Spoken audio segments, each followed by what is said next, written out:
नमस्कार, मैं हूं अर्चना। आप देख रहे हैं प्राइम टाइम। वक्त हो गया है राष्ट्रपति का। कांग्रेस पार्टी के नए मुख्यालय के उद्घाटन के मौके पर राहुल गांधी ने कुछ ऐसा बयान दिया जिसको लेकर भारतीय राजनीति में घमासान छिड़ गया।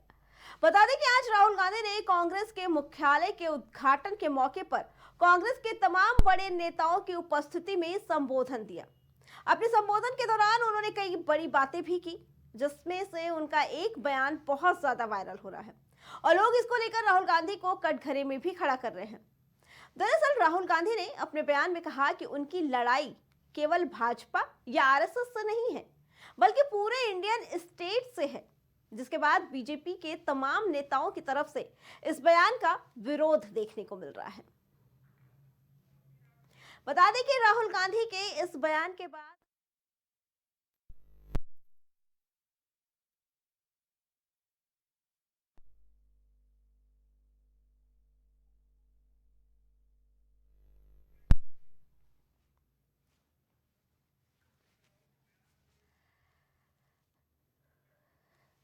बता दें कि जब से राहुल गांधी का ये बयान आया है, उसके बाद से बीजेपी के सभी नेताओं ने उन्हें आड़े हाथों लिया।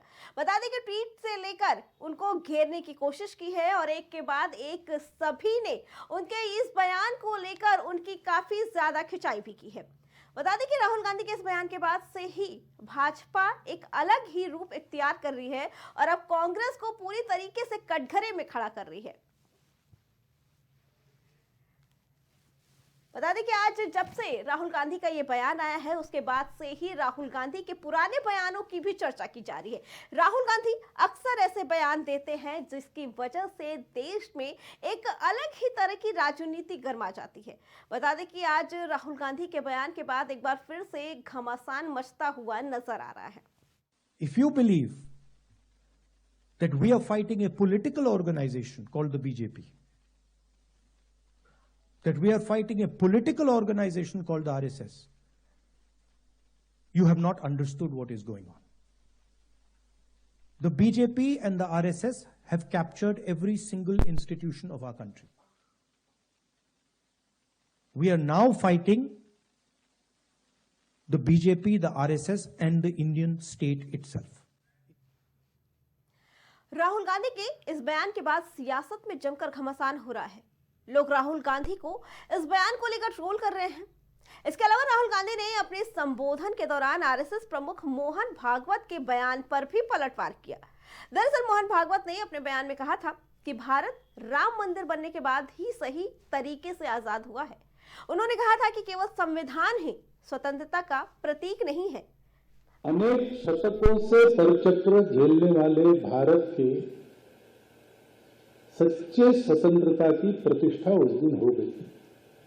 स्वतंत्रता थी, प्रतिष्ठित नहीं थी, क्योंकि भारत स्वतंत्र हुआ 15 अगस्त को, तो राजनीतिक स्वतंत्रता हमको मिल गई। हमारा भाग्य निर्धारण करना हमारे हाथ में आ गया। हमने एक संविधान भी बनाया, एक विशिष्ट दृष्टि जो भारत के अपने स्व से निकलती है,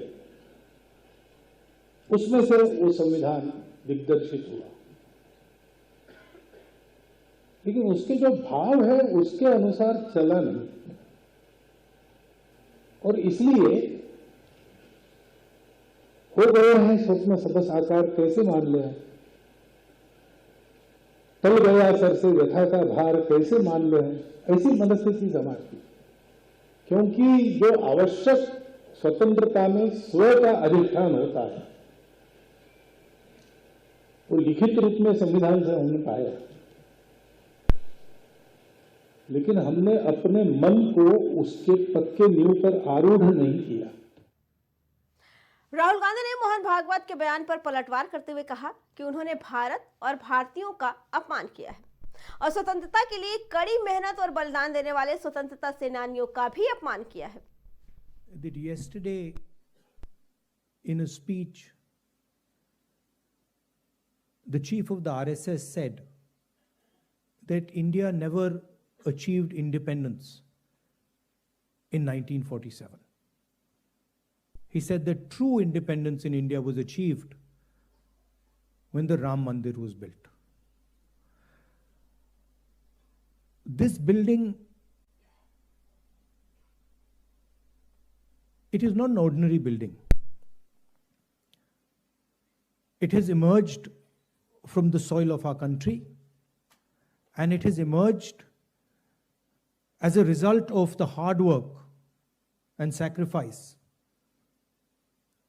of millions of people, which was essentially attacked yesterday by Mr. Mohan Bhagwat when he says that the Constitution was not the symbol of our freedom. इससे पहले आज देश की सबसे पुरानी पार्टी कांग्रेस ने आज 46 साल बाद अपने मुख्यालय का पता बदल दिया। कांग्रेस ने आज नए घर में गृह प्रवेश किया है। कांग्रेस के इस नए मुख्यालय का उद्घाटन सोनिया गांधी ने किया। अब कांग्रेस का पता अकबरपुर रोड की बजाय नाई कोटला मार्ग हो गया है। लेकिन इस नए मुख्यालय को लेकर भी राजनीति शुरू हो गई है और मुख्यालय का नाम इंदिरा भवन की बजाय सरदार मनमोहन सिंह भवन रखने की मांग की जा रही है।